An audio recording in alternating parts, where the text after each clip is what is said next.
যেটি বলছিলেন যে আজকে আন্তর্জাতিক অপরাধ ট্রাইব্যুনালে জুলাই গণ অভ্যুত্থানে মানবতা বিরোধী অপরাধের যে মামলাগুলো আছে সেই মামলার প্রথম রায় ঘোষণা হবে এবং এই রায় ঘোষণার প্রস্তুতি প্রায় সম্পূর্ণ। ট্রাইব্যুনালের দলকে জেনেছিলাম যে 11টার দিকে বিচারিক কার্যক্রম শুরু হওয়ার কথা, তবে এখন পর্যন্ত শুরু হয়নি, কারণ ট্রাইব্যুনালের চেয়ারম্যান বিচারপতি গোলাম মর্তুজা মজুমদার তিনি ট্রাইব্যুনালে উপস্থিত হতে পারেননি। কিছুক্ষণ আগে 11:45 তিনি ট্রাইব্যুনালে এসে হাজির হয়েছেন। আমরা দেখেছি যে এই মামলার একমাত্র গ্রেপ্তার আসামি এবং রাজসাক্ষী হওয়া আসামি চৌধুরী আব্দুল্লাহ আল মামুন, তাকেও ট্রাইব্যুনালের হাজতখানায় রাখা হয়েছে।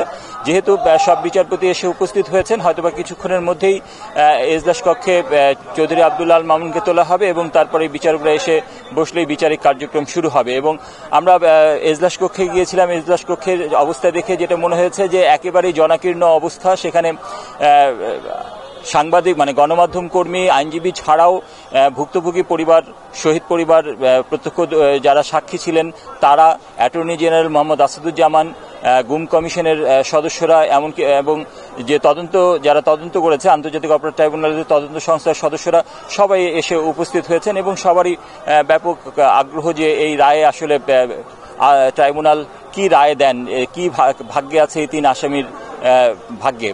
এবং আপনার মাধ্যমে আরেকটি বিষয় জানিয়ে রাখি যে এই মামলার 106 দিনে মামলার বিচারিক কার্যক্রম শেষ হয় গত 23 অক্টোবর এবং সেদিনই অ্যাটর্নি জেনারেল এবং চিফ প্রসিকিউটর তাজুল ইসলাম আমাদেরকে জানিয়েছিলেন যে তারা দুজনের সর্বোচ্চ শাস্তি চেয়েছেন, শেখ হাসিনা এবং স্বরাষ্ট্রমন্ত্রী আসাদুজ্জামান খান কামাল, এবং অপরজন যে রাজসাক্ষী হয়েছেন চৌধুরী মামুন, তার বিষয়ে অ্যাটর্নি জেনারেল আমাদেরকে জানিয়েছেন যে এই বিষয়টি তারা আদালতের উপর ছেড়ে দিয়েছেন, যে আদালত যেহেতু তিনি রাজসাক্ষী হয়েছেন তার সাজা কি হবে সেটি আদালত নির্ধারণ করবেন।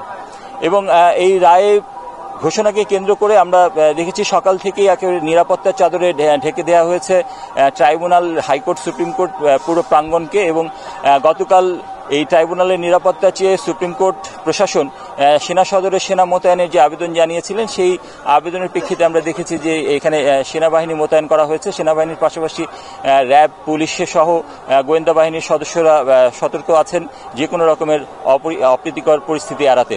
তো কিছুক্ষণের মধ্যে হয়তো বা রায় ঘোষণা শুরু হবে এবং রায় ঘোষণা শেষে আপনার মাধ্যমে আমরা জানাতে পারবো যে সাবেক প্রধানমন্ত্রী শেখ হাসিনা, সাবেক স্বরাষ্ট্রমন্ত্রী আসাদুজ্জামান খান কামাল এবং সাবেক আইজিপি চৌধুরী আব্দুল্লাহ আল মামুনের ভাগ্যে কি আছে।